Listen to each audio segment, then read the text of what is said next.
அனைவருக்கும் வணக்கம். இன்றைய பதிவில் நாம் வியாக்கிரபாதர் எனப்படும் புலிக்கால் முனிவரோட வரலாறை பற்றி தான் பார்க்க போகிறோம். இந்த புலிக்கால் முனிவர் கங்கை நதிக்கரையில் வசிச்சுட்டு வந்த மத்தியந்தன முனிவரோட மகன்.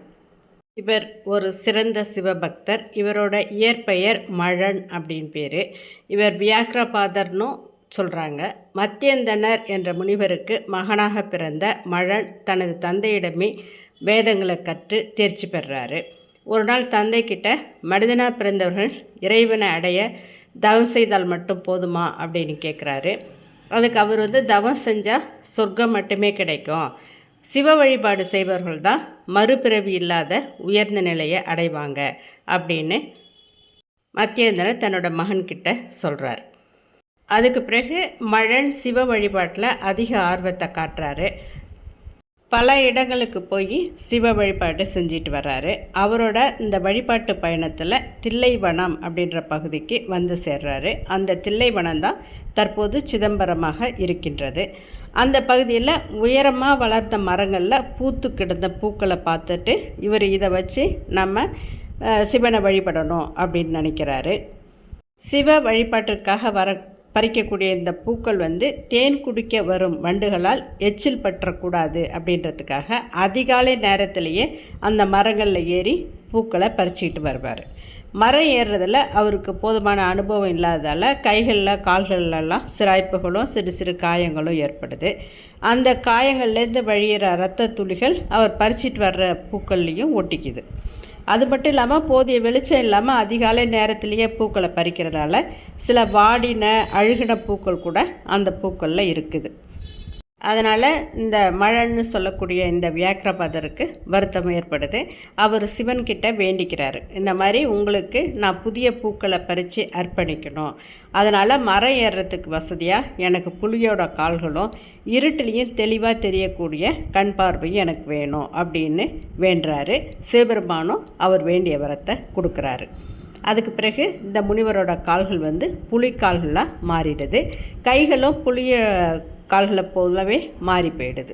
அவருக்கு இருட்டிலையும் தெளிவாக காணக்கூடிய பார்வை கிடைக்குது. சமஸ்கிருதத்தில் இந்த வியாக்கிரம்ன்ற சொல் புலியை குறிக்குது. அதனால் அன்றையிலிருந்து இந்த மழன் வியாக்கிரபாதர் அப்படின்னு அழைக்கப்படுறார். இதுக்கு புலிகளோட கால்களை உடையவர் அப்படின்னு அர்த்தம். தமிழில் புலிக்கால் முனிவர் அப்படின்னு சொல்லுவாங்க.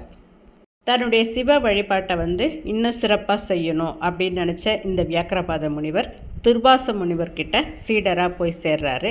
துர்வாச முனிவர் இவருக்கு சிவ வழிபாடு மட்டும் இல்லாமல் விஷ்ணு வழிபாடு, அம்பாள் வழிபாடு, பிரம்மன் வழிபாடுன்னு பல இறை வழிபாடுகளையும் அதுக்கான வழிபாட்டு முறைகளையும் கற்றுக் கொடுக்குறாரு.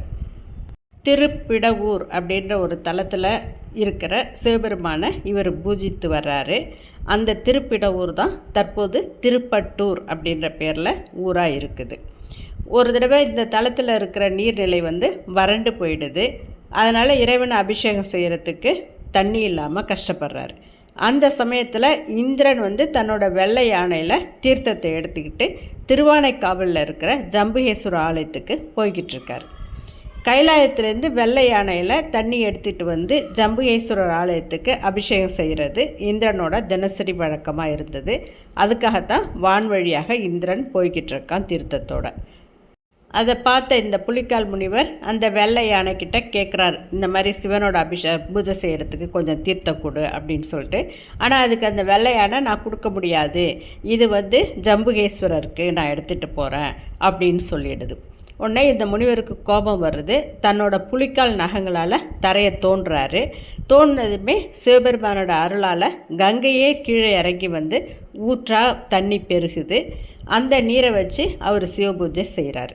அந்த நீர் ஊற்று திருக்குளமாக மாறி போயிடுது. அதே புலிப்பாச்சி தீர்த்தம்ன்ற பேரில் இன்றளவும் இருக்குது. அங்கே வெள்ளை யானை இவர்கிட்ட இந்த மாதிரி தர்க்கம் பண்ணிக்கிட்டு அங்கே திருவானைக்காவல் போகும்பொழுது நேராக கடந்து போயிடுது. ஜம்புகேஸ்வரர் தாமதத்துக்கு என்ன காரணம் அப்படின்னு கேட்குறாரு. அப்போது இந்த வெள்ளை யானை இந்த முனிவரை பற்றி சொல்லுது. உடனே ஜம்புகேஸ்வரர் உடனடியாக கொண்டு போய் அவருக்கு இந்த தீர்த்தத்தை கொடு அப்படின்னு சொல்லிட்டு சொல்கிறாரு. அந்த வெள்ளை யானையும் தீர்த்தத்தை எடுத்துக்கிட்டு இந்த புலிக்கால் முனிவர்கிட்ட வருது. இந்தாங்க நீ கேட்ட தண்ணி தீர்த்தம் எடுத்துகிட்டு வந்திருக்கேன், இதை வச்சு சிவபெருமானுக்கு அபிஷேகம் பண்ணுங்க அப்படின்னு சொல்கிறார். ஆனால் இந்த வெள்ளை யானை மேலே கோபத்தில் இருந்த அந்த புலிக்கால் முனிவர் அது வேணான்னு சொல்லி மறுத்து போயிடுறாரு. உடனே அந்த வெள்ளை யானையை தாங்கிட்ட இருக்கிற அந்த தீர்த்தத்தை வச்சு சிவபெருமானுக்கு தானே அபிஷேகம் செஞ்சுட்டு போகுது. இந்த சமயத்தில் வசிஷ்டர் தன்னோட குடும்பத்தோட சிதம்பரத்தில் திருக்கலாஞ்செடிகள் சூழ்ந்த சிங்காரத்தோப்பில் தவம் செஞ்சிட்ருக்காரு. அப்போ அவரை தரிசிக்கிறதுக்காக இந்த வியாக்கிரபாத மகரிஷி போகிறாரு. இவரை பார்த்த உடனே அவருக்கு ரொம்ப பிடிச்சி போயிடுது. தன்னோட தங்கையான ஆத்ரேயை இந்த வியாக்கிரபாதருக்கு கல்யாணம் செஞ்சு வைக்கிறார். வசிஷ்டரோட தங்கையான அந்த ஆத்ரேயும் வியாக்கிரபாதரும் தம்பதி சமேதராக சிதம்பரம் நடராஜ பெருமானை வழிபாடு செஞ்சுக்கிட்டு வர்றாங்க. 2 பேரோட குடும்ப வாழ்க்கைக்கு சான்றா சூரியனை போல பிரகாசத்தோடு இருக்கக்கூடிய ஒரு ஆண் குழந்தை பிறக்குது. அந்த குழந்தைக்கு உபமன்யுன்னு பேர் வைக்கிறாங்க. உபமன்யு வசிஷ்டரோட ஆசிரமத்தில், அதாவது தன்னோட தாய்மாமாவோட ஆசிரமத்தில் அருந்ததியோட பராமரிப்பில் தெய்வ பசிய மதுவாகிய காமதேனுவோட பாலை அருந்திக்கிட்டு வனப்போடு வளர்ந்துக்கிட்டு வர்றான். கொஞ்ச நாள் அங்கே வளர்ந்ததுமே அருந்ததி இந்த வியாக்கிரபாதரோட வீட்டுக்கு வராங்க. அப்போ உபமன்யு அவங்க குழந்தையான உபமன்யுவை பெற்றோர்கள்கிட்ட கொடுக்குறாங்க. இங்கே வந்த குழந்தைக்கு வியாக்கிரபாதர் தன்னோட ஆசிரமத்தில் இருந்த பசுவோட பால் தர்றாங்க.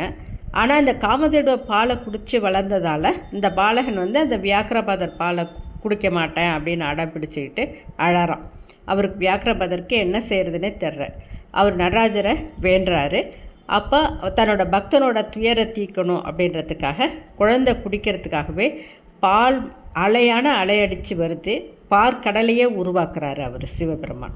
அந்த பார்க்கடல் பாலை குடித்து உபமன்யு வளர்றார். தன்னோட தந்தையான வியாக்கிரபாதர்கிட்டேயே பாடங்களை கற்றுக்கிறாரு. பெரிய ஞானி ஆகிறாரு. அந்த உபமன்யு கிருஷ்ணருக்கு பஞ்சாட்சர உபதேசம் செய்கிறாரு. கிருஷ்ணருக்கு ஏற்பட்ட தோஷங்களை அதனால் நீங்கள் செய்கிறாரு.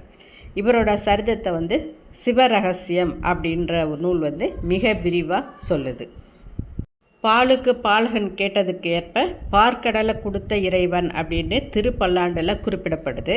அப்பர் தேவாரத்துலேயும் இந்த சம்பவம் இடம்பெறுது. இந்த வரலாறு நடந்த இடம்தான் தற்போது திருப்பட்டூர் அப்படின்ற தலம். இது ஊரோட பிராணப்பெயர் திருப்பிடவூர். புலிக்கால் முனிவர் என்று அழைக்கப்படக்கூடிய வியாக்கிரபாத முனிவரோட ஜீவ சமாதி இந்த திருப்பட்டூர் ஆலயத்தில் இருக்குது. யோகிகள் தவம் இருந்த பூமி என்னும் சிறப்பு பெற்ற இந்த திருப்பட்டூர் தலத்தில் பல அதிசயங்கள் நடக்குது. திருப்பட்டூர் பிரம்மபுரீஸ்வரர் கோயிலில் பதஞ்சலி முனிவரோட அதிஷ்டானம் இருக்குது.